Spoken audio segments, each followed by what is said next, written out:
Vehicles in the U.S., some warning lights on the instrument panel are too small. It includes Model S, Model X, the 2017, 2023, Model 3, and 2024 Cybertrucks. The recall will be done through an online software update. The Bay Area's only primetime newscast at 8 and 9 p.m. on the all-new Pix Plus 44 Cable 12. Home of Super Bowl 58 between the 49ers and the Chiefs. This is KPIX CBS News Bay Area. Back-to-back atmospheric rivers here in the Bay Area. That's the forecast for us this week, and we've already had the first one move through on Wednesday. The second one's coming this weekend, and it's going to feel and look very similar to what we dealt with already this week. Wind speeds anywhere up to around 55 miles per hour, and on top of that, heavy rain expected right around the corner. But today's forecast is more similar to yesterday's. We have these hit-or-miss storms moving in from offshore. Isolated thunderstorms are possible, just like what we saw yesterday. There was a little bit of lightning activity around lunchtime near Daly City. Heading into the afternoon hours today, we could see a similar trend, but the rain is a lot lighter compared to yesterday. Now, here's the thing. I'm going to keep advancing the clock all the way into our early Saturday morning. Here we go with more widespread light rain in the forecast, kind of blanketing the Bay Area. It'll be hit or miss still as we head into the evening hours. And then once we head into Sunday, that system moves in from offshore and it brings in its punch. Now, we can see anywhere up to around 2 inches at that point up near Fairfield, about 3 inches in the heart of San Francisco as heavy showers and wind really impact us all. Now, the Weather Prediction Center is showing about 2.5 inches on average in areas like Pleasanton over into Concord, all the way up into Santa Rosa. So it's worth noting that we could see the exact same impacts that we saw this week. Think about it. We had localized flooding. We had downed trees, we had power outages throughout the Bay Area, and it could look very similar as we head into this weekend. So now is the time to prepare while we still have these light showers throughout the Bay Area, because it'll look a lot different heading into this weekend, and we know exactly what it's going to look like because we've already had it in the forecast. Taking a look at the next 7 days, we do get some breaks in times. I mean, heading into Tuesday and Wednesday of next week, things are starting to dry up, which is much needed, especially after 2 atmospheric rivers within the matter of 7 days. And that's just our inland forecast. As we head all the way over into the Bay, it's looking very similar. Daytime highs sitting in the mid-50s throughout the Bay. We're going to see foggier conditions into mid next week. We'll keep you updated on this wet and crazy forecast. Crazy indeed. Thank you, Jess. Well, the Bay Area is still cleaning up from the last atmospheric river as another one is on the horizon. We've seen the extreme weather these storms can bring. Just take a look at this. A tornado was spotted in Sonoma County. A resident in West Petaluma took this video around 11 o'clock yesterday morning, catching that funnel from far away. Tornadoes, believe it or not unheard of in the North Bay. You might remember in 2011, a twister tore up a shed at a Santa Rosa business. It was small, but it was powerful, classified as an EF1, meaning it had wind speeds between 86 and 110 miles per hour. And we know that sound. The South Bay pelted by hail yesterday. A viewer who lives just outside Willow Glen sent in this video. Now, one of the big concerns with the recent storms is the wind. A tree fell and took out a few power lines near the border of Mountain View and Los Altos yesterday. And as Lorene Ayub shows us, it was one of a few trees to come down in this storm. It's a scene that has become all too common. Trees coming down in San Francisco and throughout the Bay.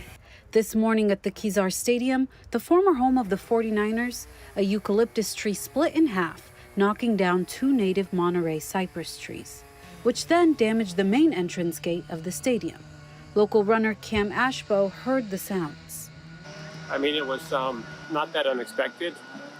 Trees have come down here before when there's been a lot of rain and wind. The tree also hit a lamp, so they've temporarily cut the power on site until repairs are complete. Reckin Park says it's due to the tree's limb failure, with the rain and wind as a factor. Cam, who's a big fan of the surrounding trees, still remains cautious around them. I generally try and spend as little time under large trees as I can. Another tree took a fall today at the border of Los Altos and Mountain View. That one affecting local residents who've had their power cut as officials repair damages. One local neighbor is relieved for his safety. I'm glad I wasn't standing there when it fell. But it's enormous. The tree is huge. And as large as it is, miraculously, no injuries reported. Whenever you get saturation, there's always a higher risk. And of course, when you got winds coming in, they can knock down those trees. And as for Kezar Stadium, no injuries reported. Just another goodbye to a few long-standing neighbors. These trees are really majestic, and this place is beautiful because of them, so it's kind of sad when they come down too. An unavoidable cycle of life. And we're keeping an eye on the roads heading to the Sierra. The recent snowfall is sure to attract skiers and snowboarders up to the mountains this weekend. Resorts are busting out their shovels to prepare for all the visitors. They're using that new snowfall to build ramps for ski lifts. And it's not just the ski resorts that are busy this week. Road crews have all hands on deck as they get ready to plow all that snow on the highways. It's supposed to have a nice Saturday, so we're hoping lots of people will come out to enjoy all this beautiful fresh powder that we're getting. We make every effort to keep the highways open 80 and 50 at all times because they're such vital links. But it only takes one or two spinouts to mess everything up. Be sure to check the road conditions on your way to the slopes. We're expecting heavier snowfall on Sunday and Monday. It's coming in through this door too. Dude, standing water all through the office. Yesterday's rain caused a lot of problems for folks in Southern California. This is the mess left behind at Seal Beach on the Orange County coastline. And it wasn't much better for folks nearby in Long Beach. People there were wading through waist deep in some water, and some drivers got stuck on those flooded roads. One driver had to be saved by firefighters after his car started taking in water. Another group of cars got trapped while trying to drive through the flooded area. My car is going to be the one all the way to the right. I have a feeling that I got stuck in a pothole because I pressed on the gas, but my tire was moving and then I wasn't moving. She says she had to crawl out of her window just to get to safety. Well, we will continue tracking the storms all day and through the weekend. For updates anytime, just head to our website, kpix.com, or watch us streaming on the free CBS News app. Still ahead on CBS News Bay Area, for sports fans heading to Vegas, you might want to check out this historic museum. What does a guy have to do to get a mugshot in Las Vegas? Go to the Las Vegas Mob Museum. That's what you have to do. Coming up, see more from an electric chair and meet some Cowboys fans who learned a little bit more about crime in the desert. Plus, come Super Bowl Sunday, this street will be divided. The back and forth between two bars in San Francisco. And a stunning resignation in Berkeley this week. We hear from a council member who says City Hall is broken.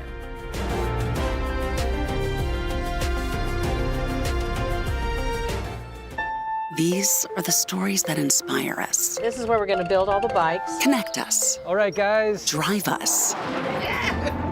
These are the stories that reveal our true character. This is the most rewarding thing that I've ever done. Told by those who believe in the power of community. Oh my goodness. Good to see you. The kinds of stories you'll only see here. Oh, man. Our stories define us.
Like yesterday, we have more hit or miss showers in the forecast for us into the afternoon hours today, with a lot of instability in our atmosphere just above us, meaning we could see some thunderstorm activity today. Light showers for the most part filling the Bay Area. And by tomorrow morning, as we all wake up for our first day of the weekend, well, those showers are becoming a lot more widespread throughout the Bay Area. At that point, we'll see about 1/4 of an inch of rain anywhere from San Francisco and Half Moon Bay.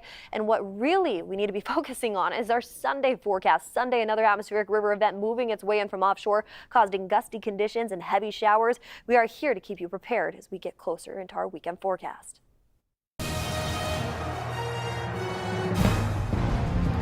We are your home for Super Bowl 58, and we are almost a week out from the showdown between the Niners and the Chiefs on football's biggest stage. The Niners are getting some final work in here at home. They're hitting the practice field again today in Santa Clara. They returned yesterday for the first time since the game against the Lions. Head coach Kyle Shanahan talked about getting his team ready for next Sunday. The Super Bowls we're in, that we have a week before we go. I know John Lynch, they had to go like that Monday after they won the NFC Championship in Philly, so I couldn't imagine that. But you try to get as much in this first week as possible. If you put stuff off to that week and think it's going to be a normal week, you're going to get to that Thursday or Friday and not quite feel as comfortable. Well, the team will be back at it tomorrow, then take the trip to Vegas over the weekend. Well, thousands of football fans have booked their tickets to Las Vegas to see the Super Bowl, but the game isn't the only attraction. Our Reed Cowan found a place where the eyes of the world will have the opportunity to learn a little bit about the sins of Sin City. Well, the Mob Museum in fabulous downtown Las Vegas is just one of many venues that so many Super Bowl fans are going to come and enjoy. It really explores the origins of organized crime, not only in the United States, but also right here in Las Vegas. And you know, you come to this place, it kind of has an energy that kind of transforms you a little bit. Let's think about this. You're caught, right? You've been hanging out with the wrong guys. You get thrown in jail. So what happens next here at the Mob Museum? You got to get your mugshot taken. All right, kids, this is a lesson for all of you. Mind your P's and Q's. Crime doesn't pay.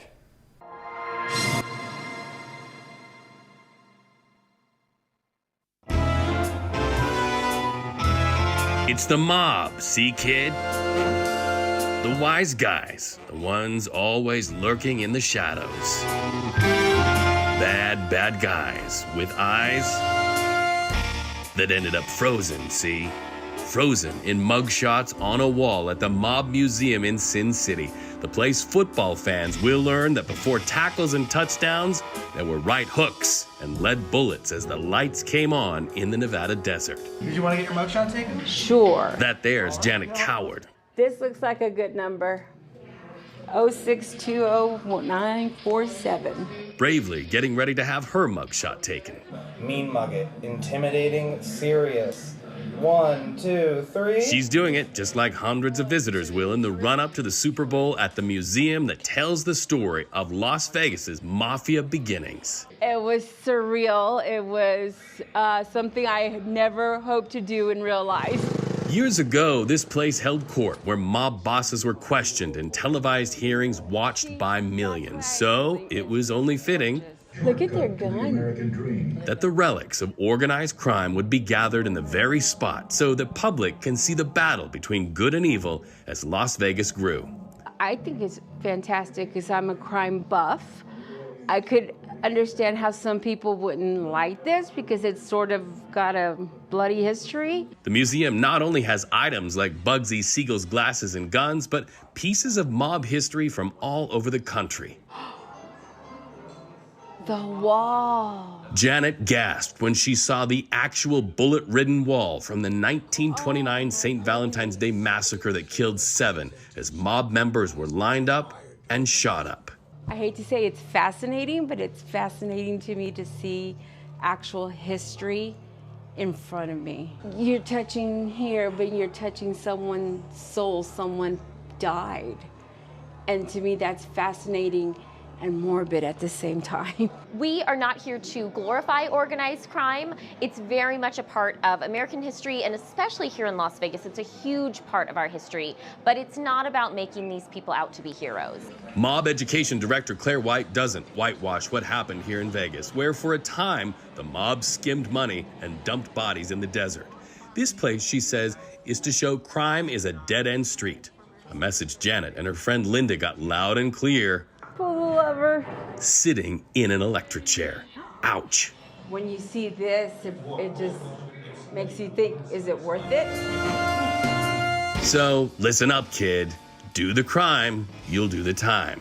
And in Las Vegas, the Monument to Mob Madness gives a snapshot of Sin City's sins.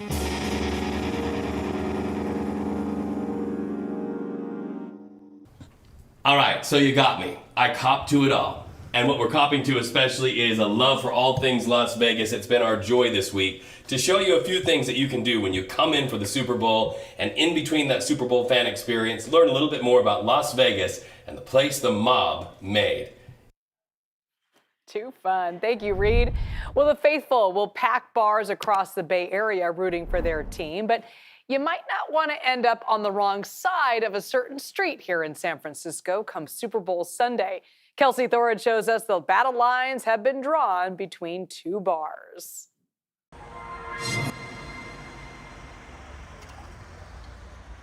On Super Bowl Sunday, 11th Street in San Francisco will become a street divided.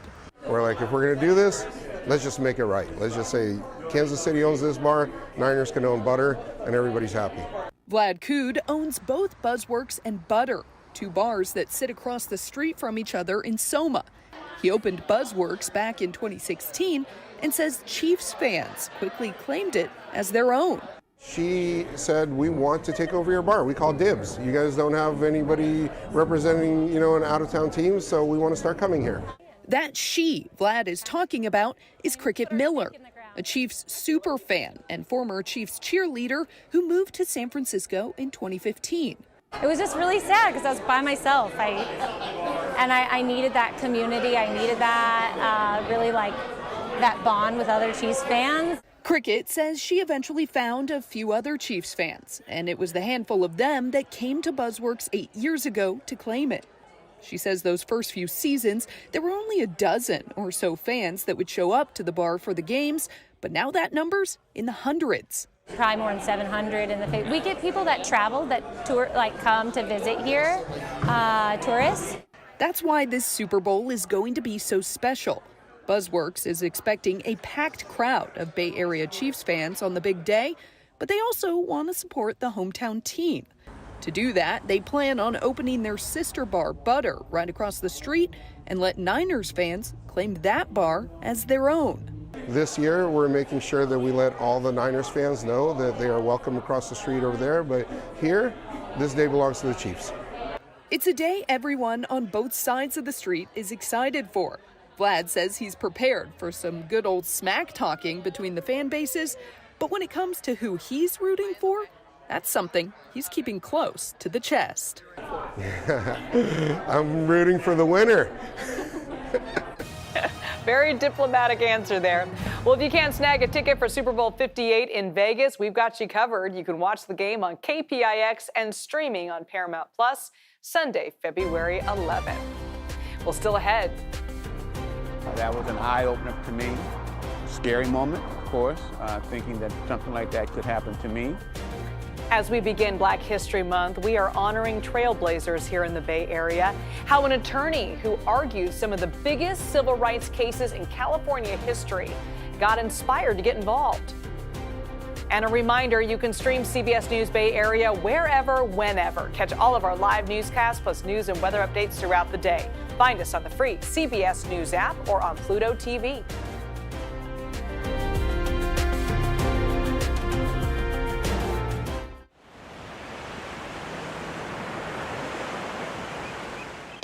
This is Pix Plus. More of what you want, more often. More local news in the morning and the primetime edition. The only 8 and 9 p.m. news. With Devin Feely, Elizabeth Cook, Juliette Goodrich, and Sarah Donchi. Groundbreaking original storytelling from the KPIX newsroom. Plus Bear Politics, Project Earth, and weather like you've never seen. The primetime edition. Weeknights on the new Pix Plus. 44 Cable 12.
Since the atmospheric river on Wednesday, we've seen rainfall totals anywhere up to around an inch near Fremont and Livermore and about 2 inches down into the Santa Clara Valley, where we're going to continue to see more rain right around the corner heading into this weekend's forecast. We are expecting another atmospheric river to make its way into the Bay Area as we head into Sunday. So where we see 3 inches of rain already up near Novato, we're going to add to that significantly as we head right around the corner. Now, today is very similar to yesterday. Hit or miss showers in the forecast for us heading into the evening hours tonight. By tomorrow morning, it's a little bit more widespread with light showers building in from offshore. This is what it looks like tomorrow morning and all the way into the afternoon hours. About a 1/4 inch near San Francisco and Half Moon Bay as well.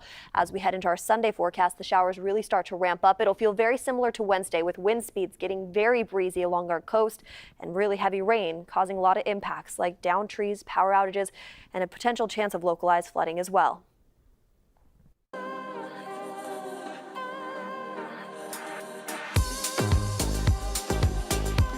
February is Black History Month, and all month long we'll celebrate people making a difference in the Bay Area's Black community. Vern Glenn is helping us kick off the celebration. He sat down with a Bay Area attorney who's been at the forefront of some of the Bay Area and the nation's biggest civil rights cases over the last half a century.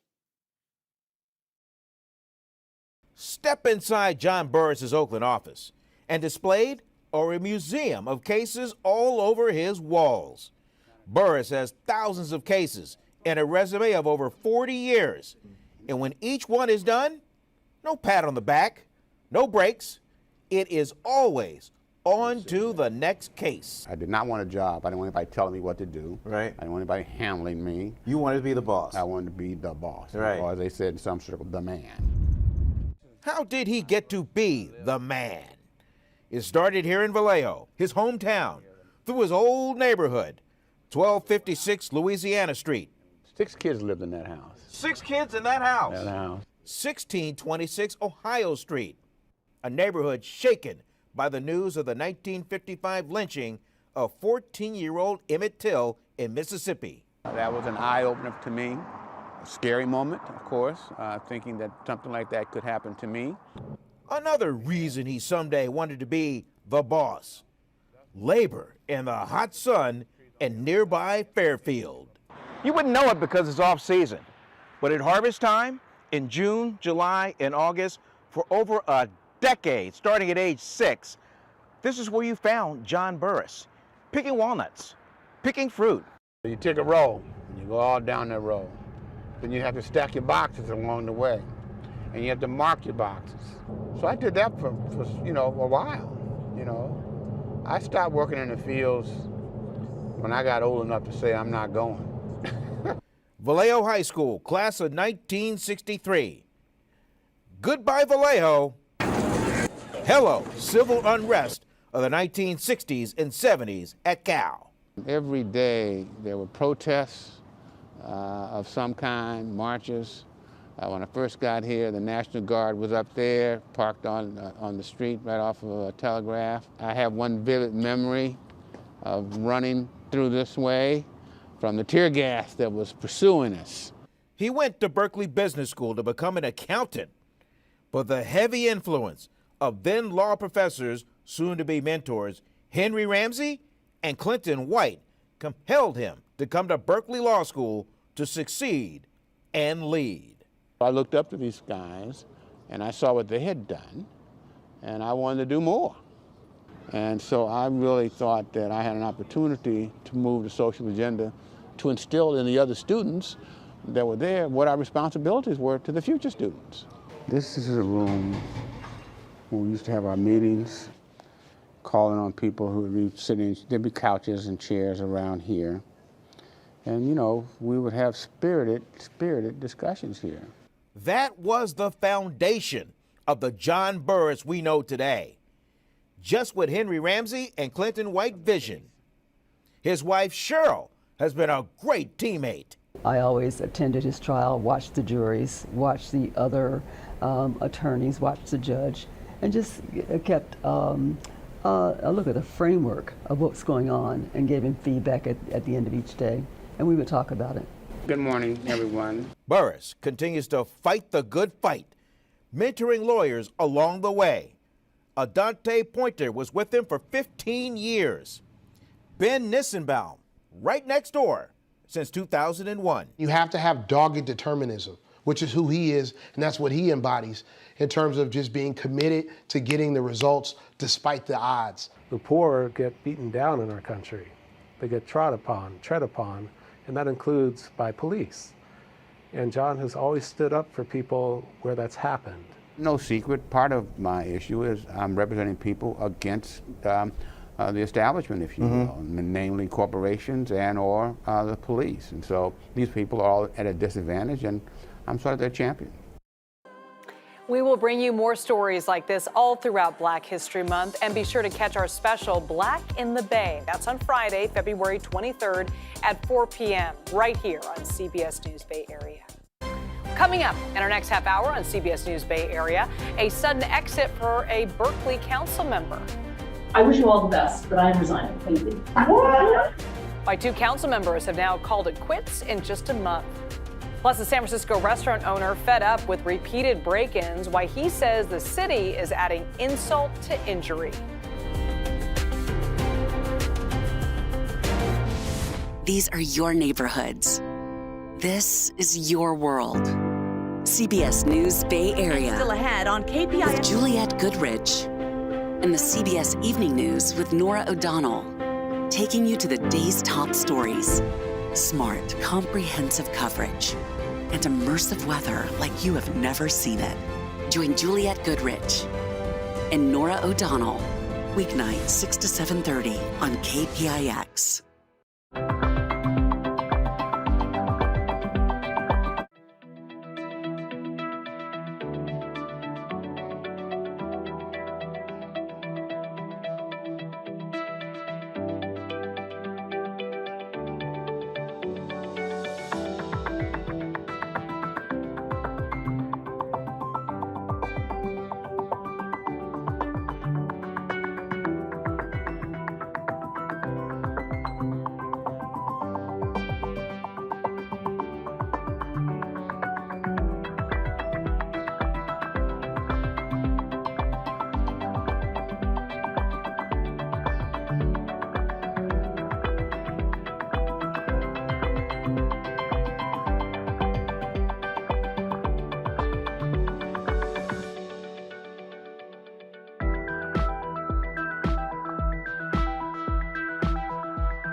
I'm Elizabeth Cook, and this is The Minute. The next atmospheric river is expected to hit the Bay Area this Sunday. Today is another first alert weather day as we continue to track that storm. Today, we're expecting on and off showers, but flooding is not expected. Police in Livermore are warning about a crime trend at Trader Joe's stores. They say pickpockets are targeting distracted shoppers in store aisles, and it's actually happening all over the Tri-Valley. They're encouraging shoppers to keep a close eye on their surroundings. New details on a chemical release at the Martinez refinery from 2022. The Contra Costa County Health Service released a preliminary report saying employees didn't know that they were releasing chemicals until the next day. The report blames the mistake on worker fatigue and training. The Bay Area's only primetime newscast at 8 to 9 on PIX Plus 44 Cable 12. Home of Super Bowl 58 between the 49ers and the Chiefs. This is KPIX CBS News Bay Area. Back-to-back atmospheric rivers here in the Bay Area. That's the forecast for us this week, and we've already had the first one move through on Wednesday. The second one's coming this weekend, and it's going to feel and look very similar to what we dealt with already this week. Wind speeds anywhere up to around 55 miles per hour, and on top of that, heavy rain expected right around the corner. But today's forecast is more similar to yesterday's. We have these hit-or-miss storms moving in from offshore. Isolated thunderstorms are possible, just like what we saw yesterday. There was a little bit of lightning activity around lunchtime near Daly City. Heading into the afternoon hours today, we could see a similar trend, but the rain is a lot lighter compared to yesterday. Now, here's the thing. I'm going to keep advancing the clock all the way into our early Saturday morning. Here we go with more widespread light rain in the forecast, kind of blanketing the Bay Area. It'll be hit or miss still as we head into the evening hours. And then once we head into Sunday, that system moves in from offshore and it brings in its punch. Now, we can see anywhere up to around 2 inches at that point up near Fairfield, about 3 inches in the heart of San Francisco as heavy showers and wind really impact us all. Now, the Weather Prediction Center is showing about 2.5 inches on average in areas like Pleasanton over into Concord, all the way up into Santa Rosa. So it's worth noting that we could see the exact same impacts that we saw this week. Think about it. We had localized flooding. We had down trees, we had power outages throughout the Bay Area, and it could look very similar as we head into this weekend. So now is the time to prepare while we still have these light showers throughout the Bay Area, because it'll look a lot different heading into this weekend, and we know exactly what it's going to look like because we've already had it in the forecast. Taking a look at the next 7 days, we do get some breaks in times. I mean, heading into Tuesday and Wednesday of next week, things are starting to dry up, which is much needed, especially after 2 atmospheric rivers within the matter of 7 days. And that's just our inland forecast. As we head all the way over into the Bay, it's looking very similar. Daytime highs sitting in the mid-50s throughout the Bay. We're going to see foggier conditions into mid next week. We'll keep you updated on this wet and crazy forecast. Crazy indeed. Thank you, Jess. For the second time in a month, a Berkeley City Council member has abruptly called it quits.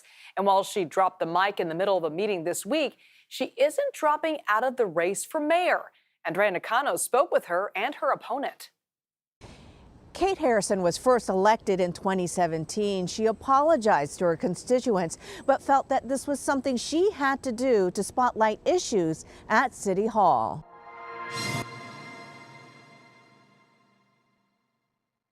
This is the last place you'd expect a council person to call it quits. I wish you all the best, but I am resigning. Thank you.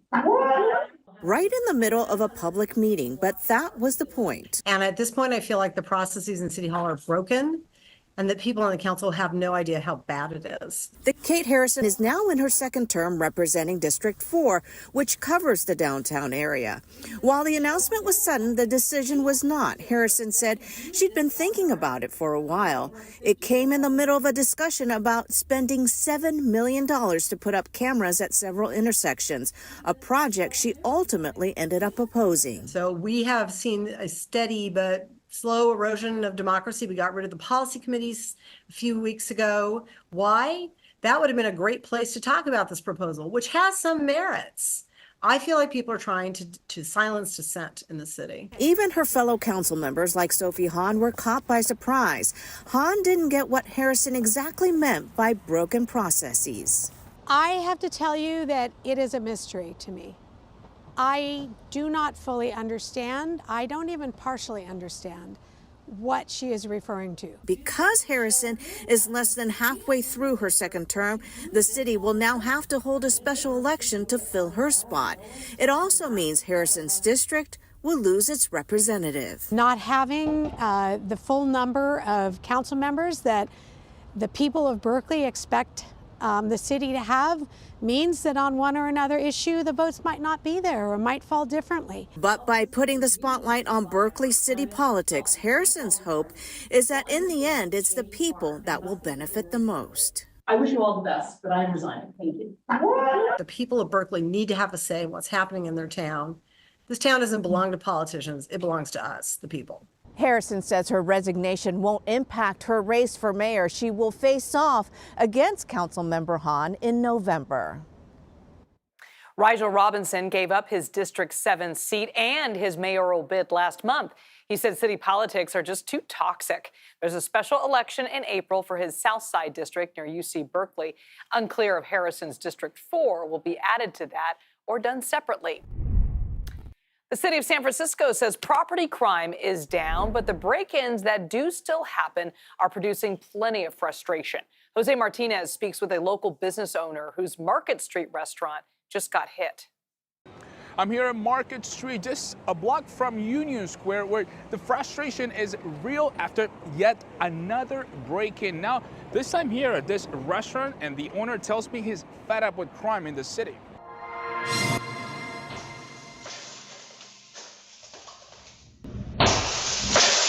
Take a look at these guys smashing into a downtown San Francisco restaurant in the middle of the night. As you can see here, they shattered the entire window. And once the window was broken, they just came straight in. Kevin Liu's family has owned Guy Chicken and Rice, a Thai restaurant located on the corner of Market and 6th Street since 2021. And for the 6th time in less than a year, they got broken into. Went directly to the cash register area. So going behind here, they rummaged through our cash drawers, took all our tablets. So we do a lot of delivery business through like DoorDash, Uber Eats, and Grubhub. So they took all of our tablets, phones. They even took food. And it was captured by one of several security cameras Kevin recently installed. He says crime in the city is taking a toll on many families struggling to pay for these damages. It just hurts because like it's hard doing business already, like especially in the restaurant business. Margins are really slim, and the whole family kind of puts work into it, and to have it just be taken away with a 10-minute, job like that is just, it's horrible. And since it's not the first time this happened, Kevin tells me it's just hard to come up with at least $2,000 to replace these windows so often. The one that's completely broken is just glass, so that would just shatter. So then there's special ones where they put like a piece of plastic, I guess, in between it. So even though it breaks, it doesn't like shatter. So at least it prevents them from coming in. And on top of that, this is not just dirty windows. This is graffiti acid that will not come off. So they pour this, like, I don't know how they make that chemical. And yeah, it doesn't wash off. And even though he says other businesses in the area are going through the same experience, there's hope. It's tough, but you know what? I think we believe in the city. This is where we decided to, make home. It has been very welcoming in other ways. And I think we believe in change. I think if, everyone comes together to really speak up, let's talk to our supervisors, let's get the right people. And Kevin tells me he's not going to let this ruin his business. He says he's not going anywhere. Now, back in October, we reported that Star India on Geary in San Francisco also experienced multiple break-ins. The family-owned restaurant told us the customers and neighbors are their home, and they want to stay as long as they can. Up next, the Niners back at work on the practice field, how Nick Bosa is stepping up for his teammates in today's Red and Gold Report. Your late night is getting a whole lot better for two reasons. Sarah and Stephen. The late news with Sarah Donchie.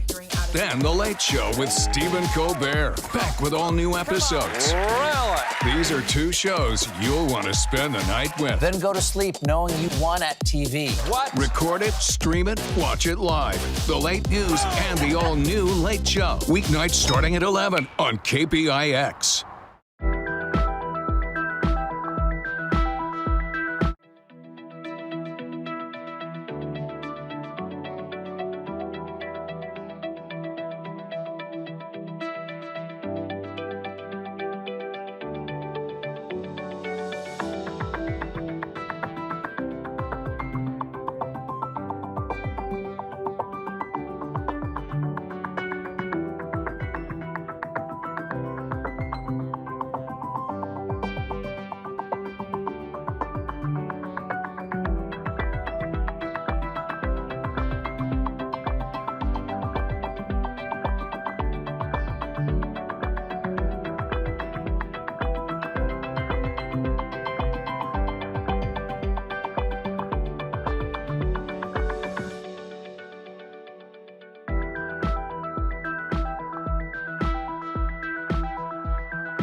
just like yesterday, we have more hit or miss showers in the forecast for us into the afternoon hours today, with a lot of instability in our atmosphere just above us, meaning we could see some thunderstorm activity today. Light showers for the most part filling the Bay Area. And by tomorrow morning, as we all wake up for our first day of the weekend, well, those showers are becoming a lot more widespread throughout the Bay Area. At that point, we'll see about 1/4 inch of rain anywhere from San Francisco and Half Moon Bay. And what really we need to be focusing on is our Sunday forecast. Sunday, another atmospheric river event moving its way in from offshore, causing gusty conditions and heavy showers. We are here to keep you prepared as we get closer into our weekend forecast.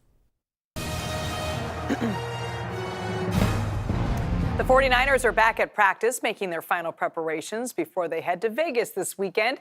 And as Matt Lively shows us, one of the more soft-spoken players is stepping up. This is the Volkswagen Red and Gold Report. The 49ers return to the practice field Thursday to make their final preparations before they board a flight to Vegas on Saturday. Nick Bosa is going to be ready. In fact, he's already been scouting the Chiefs' offensive line, and he's got some thoughts. Anything stand out when you watch them? They hold a lot. All right, that's great analysis. The Chiefs are going to do everything they can to get away with slowing down number 97. Bosa's coming off a big game in the NFC Championship after sacking Jared Goff twice on Sunday, and he'll play a big role in getting the team ready next weekend. Bosa's been tasked with giving the team a pep talk the Saturday before games, and Kyle Shanahan says he wasn't exactly comfortable with it at first. It's funny how guys who are so confident in everything they do, they're just not used to always speaking in front of groups. And he used to tell me that was the most nervous he'd be throughout the whole week. He'd start getting nervous about it on Wednesdays. I don't remember the first time, which is surprising, but I usually remember traumatic experiences. He thanked me. He's like, hey, thanks for doing that, by the way. I've gotten better at it. I'm not as nervous anymore. So, and he's really good at it. Everything he says, he thinks through, and Nick doesn't waste words because he doesn't use many of them. No, it's been good for me. I've kind of enjoyed dealing with the stress and kind of facing in something that I'm not used to. For the Red and Gold Report, I'm Matt Lively. Can you imagine getting a pep talk from Nick Bosa? Well, we've heard from a lot of dedicated 49ers fans this season on the road to the Super Bowl. But we found one fan in the South Bay who puts his health at risk to support his team. And as Len Ramirez reports, the Niners' winning season has been like therapy. The term diehard 49ers fan gets thrown around a lot, but few actually meet the literal definition the way San Jose's Bruce Ventura does. Because when he's not sitting in the front row at Levi Stadium or traveling to away games to support the 49ers, he's here in a kidney care center for life-saving treatments. Good morning. I'm currently in dialysis. I get up at 4:30 a.m. He does this 3 days a week. This is how I get my day started. It wasn't always this way. It was just last January when he got very sick at the 49ers-Raiders game in Las Vegas. Doctors diagnosed him with kidney failure. It was definitely life-changing. I remember getting picked up by the ambulance, and I told my dad I'll be back, and I never came back for 11 days. And it was just, I'll never forget that day. He got on dialysis and was stabilized, but he was not free from risk. Infections put him back in the hospital twice in 8 months. It's been real rough. 2023 has been real rough, but I'm still here. I'm alive. Which makes what happened next even more remarkable. He bounced back enough to be in the stands for the 49ers' first game of the season against the Steelers. He booked a flight, a hotel, and an out-of-town dialysis treatment in Pittsburgh, just so he could go to the game in person. At the clinic, we're like, you came all the way to Pittsburgh to watch a game and you're on dialysis? I said, I know. It's my first time. I don't know. I had to be there. And they were just laughing at me. But you guys won that day. We won the game, and we beat them bad. And he did all that again in Los Angeles to see the Niners take on the Rams. And now he's got a dialysis date in Las Vegas, the Saturday before the Super Bowl, which is where he will be with or without game tickets. With the prices dropping, it could be promising. Bruce is now hoping prices drop into his range as a recently retired group counselor for the probation department. Should I buy it? But when it comes to his health, what Bruce really needs is a kidney transplant. He's on the list and waiting. As far as the Niners, they're like a family, and you'll do whatever it takes just to be there for them. He is a tremendous spirit there. Well, again, if you can't snag a ticket for Super Bowl 58 in Las Vegas, no need to worry. You can watch the game on KPIX and streaming on Paramount Plus Sunday, February 11th. Well, coming up, there's a lot of people who contribute to their team's Super Bowl victories on and off the field. We'll introduce you to an equipment manager for the Niners who has the rings to prove it.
Since the atmospheric river on Wednesday, we've seen rainfall totals anywhere up to around an inch near Fremont and Livermore and about 2 inches down into the Santa Clara Valley, where we're going to continue to see more rain right around the corner heading into this weekend's forecast. We are expecting another atmospheric river to make its way into the Bay Area as we head into Sunday. So where we see 3 inches of rain already up near Novato, we're going to add to that significantly as we head right around the corner. Now, today is very similar to yesterday. Hit or miss showers in the forecast for us heading into the evening hours tonight. By tomorrow morning, it's a little bit more widespread with light showers building in from offshore. This is what it looks like tomorrow morning and all the way into the afternoon hours. About a 1/4 inch near San Francisco and Half Moon Bay as well. As we head into our Sunday forecast, the showers really start to ramp up. It'll feel very similar to Wednesday with wind speeds getting very breezy along our coast and really heavy rain causing a lot of impacts like downed trees, power outages, and a potential chance of localized flooding as well. With 5 Super Bowl wins under their belt, the Niners have a rich history, and one man has been there for most of it. Bronco Hanick was an equipment manager for the Niners. He recently shared some of his memories and showed our Juliette Goodrich the coveted hardware he's collected over the years.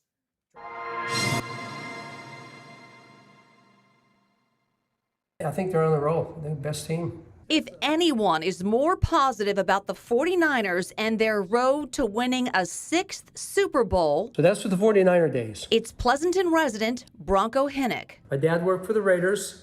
So I helped him out. That's when he was a kid. Here's the photo.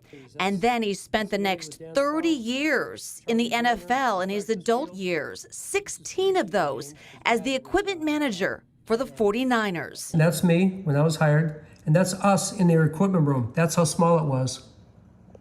That's in Redwood City. The memories, endless. That's me giving water. Pierce Holt, people would know him. I think that's Romanowski, Washington. This is Candlestick. This is Jerry Rice, mud game, drying off his gloves, which people do, but you also got to take care of the arms, forearms, chest area. So just paying attention to detail. He joined the San Francisco 49ers in 1984. And here's some photos of Jerry Rice and I. That's before the game, adjusting his pads, helmet. Eye black before the game. Bronco recalls the days of breaking up fights on the field. I'm moving in. I'm moving in. They don't listen to me. I bet they do. This is Charles Haley. And sewing torn jersey pants on the sidelines during a game. I'm on the sideline sewing up the back of his pants. And many, many other stories. If you notice, Deion Sanders has like 6 or 8 pair of socks that he cut. It's so thick. I said, what are you doing that for? He said, because I have skinny legs.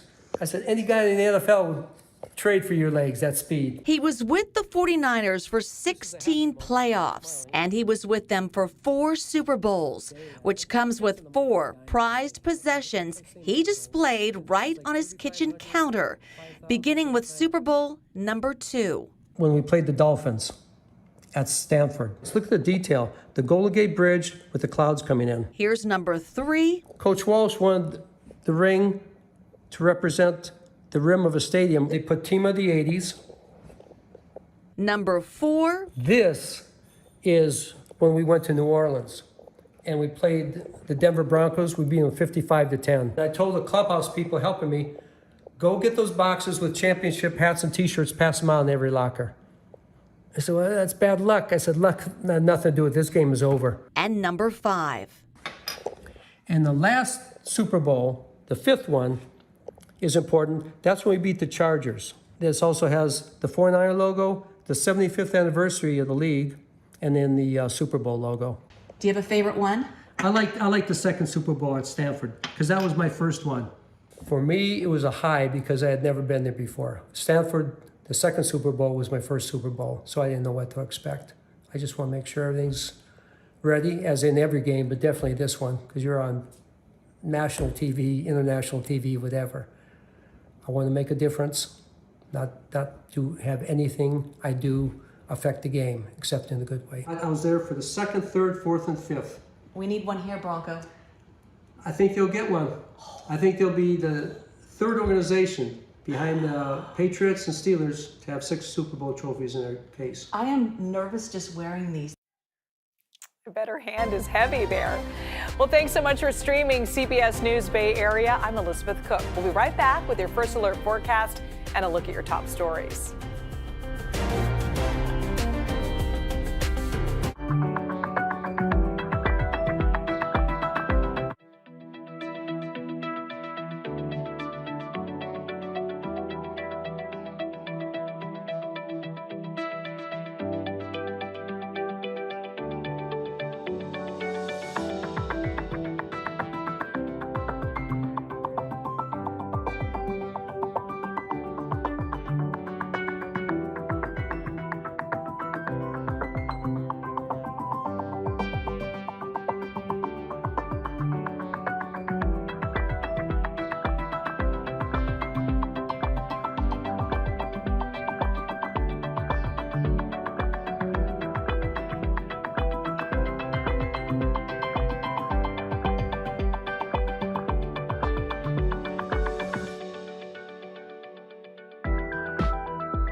I'm Elizabeth Cook, and this is The Minute. Today is another first alert weather day. You can expect on and off rain again through the day. The good news, flooding is not expected, but we're keeping an eye on another strong storm system that's in the forecast for Sunday.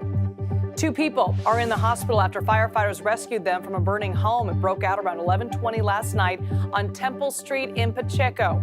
4 people who were trapped inside had to be rescued. Confire credits smoke alarms for helping everyone escape alive.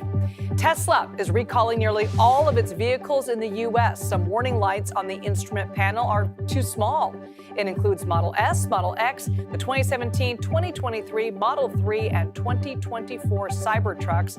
The recall will be done through an online software update. The Bay Area's only primetime newscast at 8 and 9 p.m. on the all-new Pix Plus 44 Cable 12.